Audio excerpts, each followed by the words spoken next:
L'amour et la folie. Tout est mystère dans l'amour, ses flèches, son carquois, son flambeau, son enfance. Ce n'est pas l'ouvrage d'un jour que d'épuiser cette science. Je ne prétends donc point tout expliquer ici. Mon but est seulement de dire à ma manière comment l'aveugle que voici, comment, dis-je, il perdit la lumière. Quelle suite eut ce mal, qui peut-être est un bien. J'en fais juge un amant et ne décide rien. La folie et l'amour jouaient un jour ensemble. Celui-ci n'était pas encore privé des yeux. Une dispute vint, l'amour veut qu'on assemble là-dessus le conseil des dieux. L'autre n'eut pas la patience. Elle lui donne un coup si furieux qu'il en perd la clarté des cieux. Vénus en demande vengeance.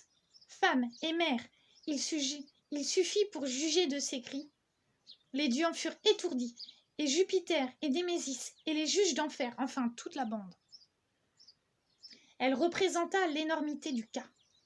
Son fils, sans un bâton, ne pouvait faire un pas. Nulle peine n'était pour ce crime assez grande. Le dommage devait être aussi réparé. Quand on eut bien considéré l'intérêt du public, celui de la partie, le résultat enfin de la suprême cour fut de condamner la folie à servir de guide à l'amour.